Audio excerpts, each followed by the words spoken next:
ఎగ్గొట్టే విధానం లేదు. భూమి లేని ఉపాధి హామీ కూలీలకు కూడా సంవత్సరానికి 12,000 రూపాయలు ఇస్తామని చెప్పినాము. ఇవాళ అర్హులైన అందరికీ అక్కడి సూర్యుడు ఇక్కడ మొలిసిన 4,000 రూపాయల పెన్షన్ ఇచ్చి తీర్తము.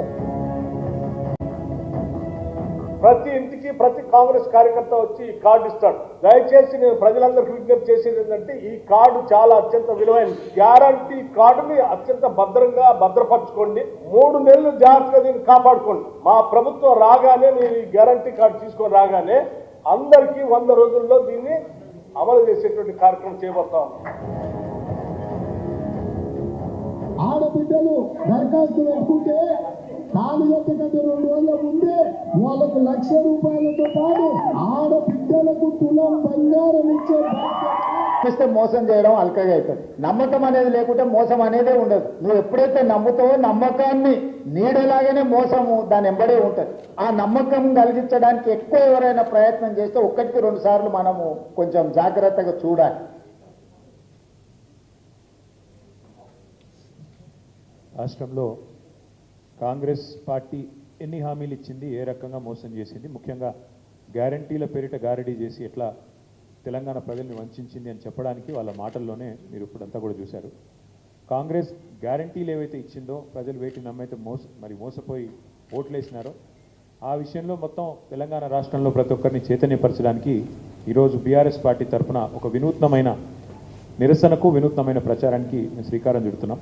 ముందుగా పెద్దలు మత్స్యనాచారి గారి చేతుల మీదుగా గౌరవ మాజీ మంత్రివర్యులు హరీష్ రావు గారు, తలసాని శ్రీనివాస్ యాదవ్ గారు, అట్లాగే పెద్దలు శ్రీనివాస్ గౌడ్ గారు, జగదీష్ రెడ్డి గారు అందరి చేతుల మీదుగా మనం ఈ కాంగ్రెస్ బాకీ కార్డు ఏదైతే ఎవరెవరికి ఎంతెంత బాకీ ఉన్నదనేది రిలీజ్ చేస్తూ మరి ఇవి కూడా అందరికి ఇవ్వండి తమ్ముడు, ఇవి అందరికి ఇవ్వాలి, అందరికి ఇచ్చింది అందరు చేస్తూ ఇవాళ మీ ముందు విడుదల చేస్తూ ఉంటాం.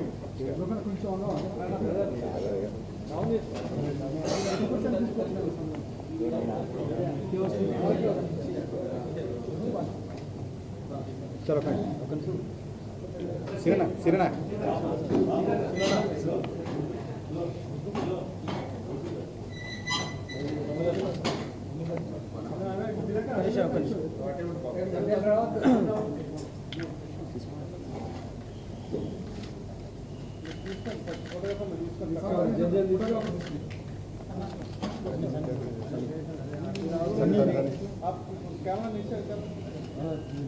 జై తెలంగాణ!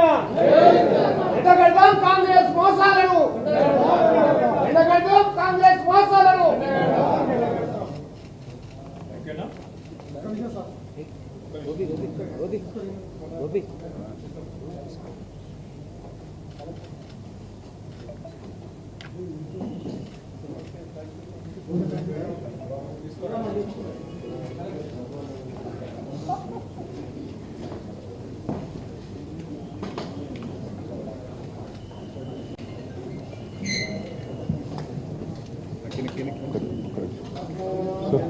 అదే కాంగ్రెస్ బాకీ కార్డు తెలంగాణలోని మహిళలకు ఎంత బాకీ ఉన్నది, రైతులకు ఎంత బాకీ ఉన్నది, యువతకు ఎంత బాకీ ఉన్నది, పెద్ద మనుషులకు ఎంత బాకీ ఉన్నది, అన్ని విషయాలు కూడా మరి వివరిస్తూ ఈ వినూత్నమైన కార్యక్రమానికి శ్రీకారం పార్టీ చుట్టడం జరిగింది. ఈ సందర్భంగా పెద్దలు మాజీ మంత్రి